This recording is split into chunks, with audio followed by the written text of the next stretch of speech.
इस केशव ठाकुर की पत्नी घर छोड़कर भाग चुकी है, ये लोगों को पता चला तो इज्जत का फालूदा हो जाएगा। मर चुकी है वो, ऐसी खबर फैला दो। जाओ पकड़ो उसे।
सारी बातें बताती थी, लेकिन प्यार की बात नहीं बता पाई।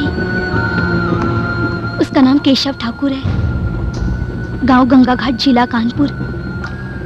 बदतमीजी की थी उसने, इसलिए शॉपिंग मॉल में मैंने उसे एक चांटा मारा और फिर मैंने कहा यही मार डालूंगी। मार खाने पर भी उसने मेरा पीछा नहीं छोड़ा, पागलों की तरह पीछे घूमने लगा। उसकी सिंसियरिटी पर भरोसा करके मैंने भी उसे प्यार किया। अरे हेलो, मैं उससे शादी करना चाहती थी, ये मैं बताना चाहती थी, लेकिन सब परेशान हो जाएंगे, इसलिए मैं चुप रही। फिर हम दोनों ने शादी कर ली। शादी करके उनके घर गई। वो घर कैसा है जानते हो भैया? वो सिर्फ घर नहीं, एक बहुत बड़ा राजमहल है।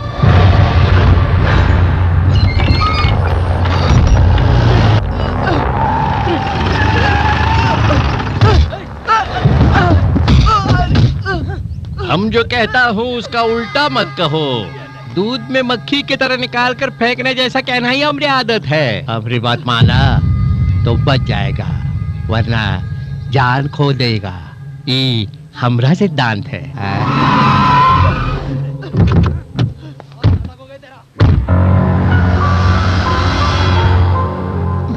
आओ बिटिया आओ। आओ बिटवा आओ। बहुत सुंदर है, कहीं हमरी नजर ना लग जाए। माई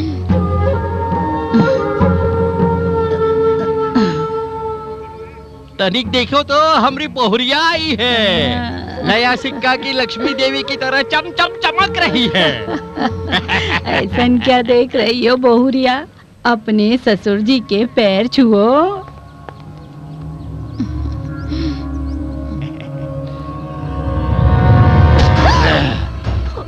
बिटवा के गाल पर मारकर अब हमरे पैरों पर गिर पड़ी है। तेरी वजह से इस शहर में हमारा नाम खराब हो गया था। सैया घसीट का चित्र निकाल के कहानी लिखा था ना। बोल बोल। मैं कुछ नहीं जानता मालिक, मुझे छापने के लिए कहा, मैं छाप दिया मालिक। दिखा रहे इसको। चल पढ़ पढ़ पढ़। बेटे के गाल पर लड़की का चांटा, बाप की इज्जत पर चप्पल का चांटा। यही तोहरा चांटा हमारी इज्जत को पूरे गांव में बदनाम कर रखा है ससुरी। आज तो इन्हें छोड़ा। मुझे छोड़ दीजिए मालिक, मैं आपका हाथ जोड़ता हूँ मालिक। मालिक मालिक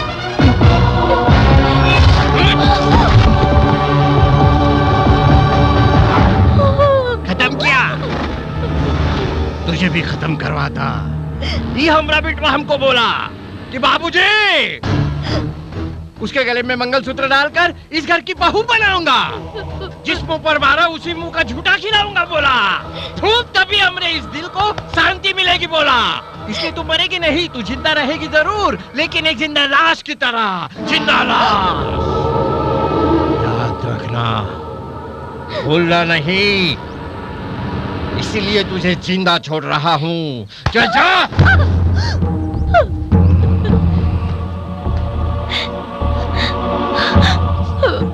केशव, ये सब क्या है? ससुर जी ने मुझे इतना कुछ कहा और तुम चुपचाप यहाँ खड़े हो। अभी बहुत कुछ देखना बाकी है। चाटे का बदला तेरी जिंदगी को नरक बना देगा।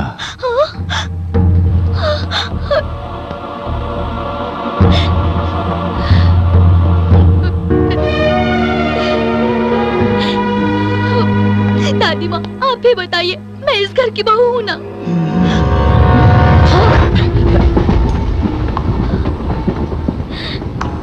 धोखा खाया भैया। कई बार तुमसे बात करने की कोशिश भी की मैंने, पर कर नहीं पाई। बैठूं तो गलत, खड़ी रहूं तो गलत। यहाँ तक कि रोने के लिए और मरने के लिए भी उनकी परमिशन लेनी पड़ती थी। आप सबका प्यार पाने वाली आज मैं अपना ये दुख बताने के लिए तड़प रही थी भैया।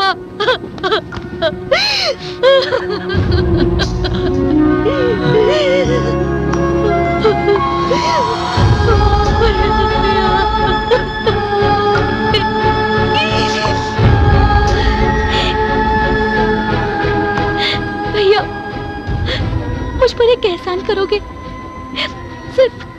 सिर्फ एक बार मुझे अपने साथ ले जाओ प्लीज भैया। मुझे अपने साथ ले जाओ प्लीज।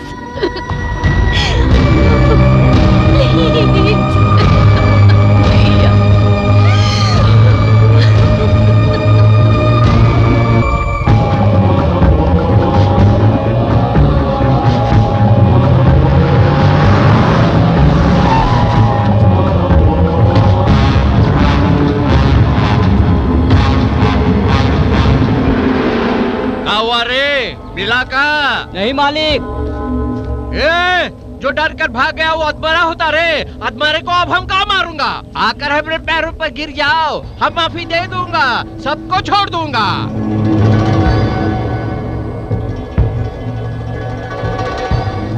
वो जिस घर में भी छुपा है उसे निकाल दो, वरना तुम सबका घर में आग लगा दूंगा, जलाकर राख कर दूंगा।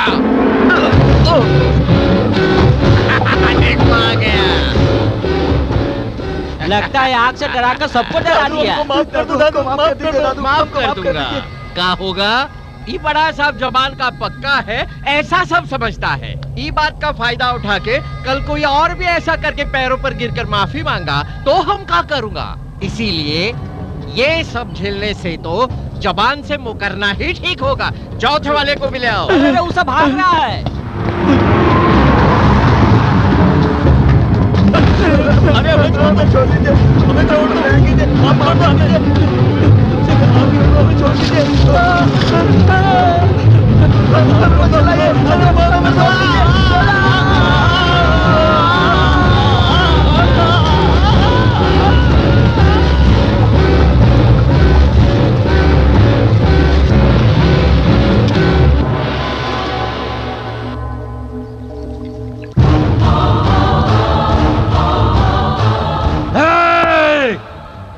मेरे बेटों की राख बची है ना, उसके लोगों की राख भी नहीं बचनी चाहिए। मार डालूंगा सबको।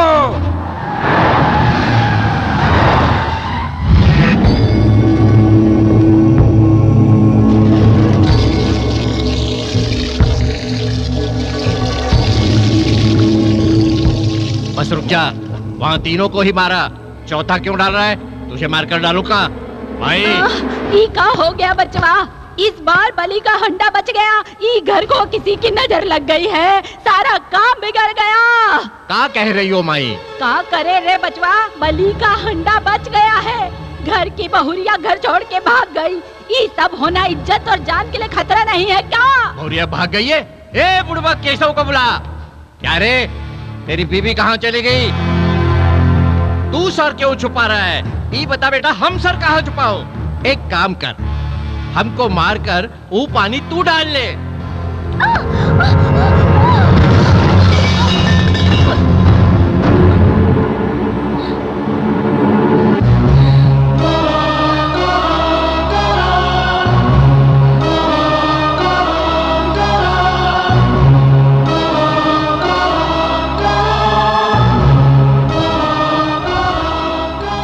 घर में इतने लोगों के होते हुए भी घर से भाग गई तू, मतलब यहाँ कोई तेरी मदद कर रहा है? बोलो, कौन है वो? कौन है रे वो? बोल, बोलना। कोई नहीं था, मैं अकेली गई थी। झूठ बोलती है। आपका नाम सुनते ही पूरे गांव के लोग डरते हैं ना? अरे तो खुद का नाम क्यों खराब करते हैं?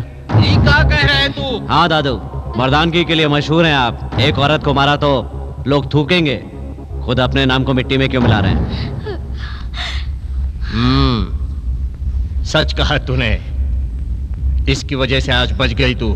जा अंदर जा, चल। चलता हूं दादू। ए रुक, मेरी इज्जत बचाया तू। क्या चाहिए तुझे? रुपया, घर या खेत? बैजू यादव का सर। क्या बोला? बैजू यादव का सर। बैजू यादव का सर? तू उसे क्यों मारना चाहता है? दुश्मनी है, उसने मेरे दादाजी को मारा था। उसका सिर काटकर अपने दादाजी की समाधि पर रखूंगा। शाबाश, शाबाश रे, एकदम सही जा रहा है। तुझे यही रहना चाहिए। इन सब से तो तू ही अच्छा है। वो फिर से भागने न पाए, और मेरी इज्जत के बारे में तू ही सोचना। ए, आज से ये यही रहेगा, मेरा दादू का आदमी बनकर। ए हसन, मेरा नाम पुष्पक हसन है। मेरी माँ कमला हसन की फैन थी। फिल्म पुष्पक के रिलीज के वक्त मैं पैदा हुआ था, इसीलिए मेरी माँ ने मेरा नाम पुष्पक हसन रख दिया। लेकिन बहुत होशियार हूँ, इस बुड्ढे का राइट हैंड हूँ मैं, और मेरा लेफ्ट हैंड फ्री है। ए, तू मुझे झटका देगा, उससे पहले मैं तुझे झटका दे दूंगा। झटका झटका झटका।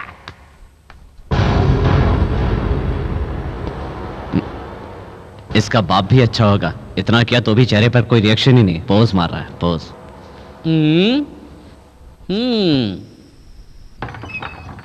हाँ ये है, इसी कमरे में रहना है तुझे। अच्छा बताओ, तुम यहाँ पर क्यों आए हो? तुम्हारे लिए। क्यों मजाक करते हो? तुमने कहा था बैजू यादव के लिए आए हो। वो झूठ था, ये सच है। पर तुम मेरे लिए क्यों आए हो? दुख हुआ देख के। इतने सालों से काम कर रहे हो, तभी एक नौकर की पोस्ट पर ही हो। बदलना चाहिए। देखना, जल्दी तुम यहाँ के मालिक बनोगे, मैं तुम्हारा असिस्टेंट बनूंगा। अब यहाँ पर काम करने वालों में से एक उस बैजू यादव का आदमी है, उसे पकड़ लोगे तो तुम्हारा प्रमोशन हो जाएगा। कौन है वो?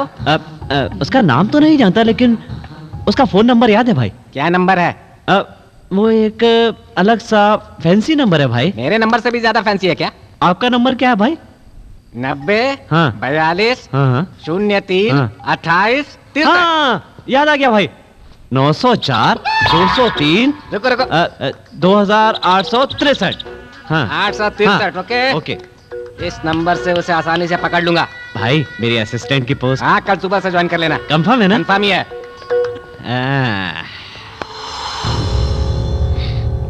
बहन कविता, खाना खा लो। देख लिया ना भैया, ये लोग इंसान नहीं है। जैसा तुम सोच रहे हो वैसा नहीं होगा। होगा, दूसरा कोई रास्ता नहीं है। जो खेल जहां जैसे खेलना पड़े वैसे ही खेलना चाहिए। पापा सोचते हैं तुमने नादानी में गलत कदम उठाया है। जीजा जी को बदल कर तुम्हें इज्जत से अपने घर ले जाऊंगा। अगर यहाँ से जाएंगे तो तीनों साथ में जाएंगे या फिर सब यहीं मरेंगे।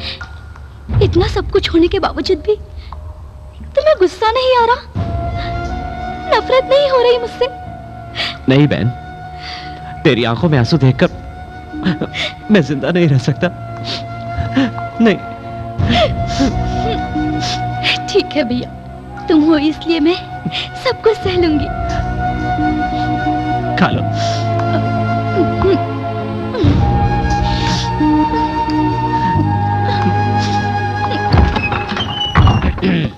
अब क्या है रे ये? प्लेट। प्लेट है? छी, मैं तो चाट समझा था। हाँ? क्यों बेटा, ये क्या ड्रामा है? किसके लिए आया है? बताया था ना, भेजो यादव का सर काटने के लिए। ये झूठ उसके कान में रखना, यहाँ मेरे कान खाली नहीं है। भागी हुई लड़की को यहाँ लाकर उससे सबका नंबर ले लिया और अब खुद भूखा रहकर अपना खाना उस लड़की को खिला दिया। ये बात कुछ हजम नहीं हुई।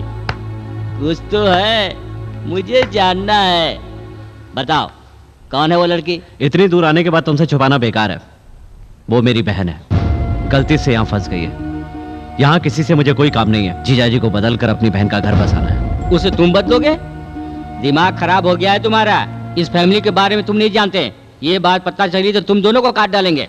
देखो चाचा जी, पाप की उम्र लंबी जरूर होती है लेकिन उसकी पकड़ मजबूत नहीं होती है। एक न एक दिन मिट ही जाता है। पाप का यही अंत। अरे तू सच में पागल है। जैसे उसे सच का पता चलेगा वो तुझे मार देगा। उनको जाकर कौन बताएगा? मैंने जाकर बता दिया तो। जानता हूँ, ये बात बतानी होती तो अभी तक चले गए होते, खड़े नहीं होते। तुम रामायण के विभीषण की तरह हो, नहीं बताओगे। ऐसा मत सोचना बेटा। अच्छा सुनो चाचा जी, चाची क्या करती है? चाची क्या करेगी? अब तक मेरी शादी नहीं हुई। बैचलर हो, शादी नहीं हुई तो फैमिली के सेंटीमेंट क्या समझोगे? तू बहुत ज्यादा बोल रहा है। मैं फिर कह रहा हूँ, कल से तू इस घर में दिखना नहीं। किस लिए कह रहा हूँ तू समझ ले बस। मेरी बात तो सुनिए।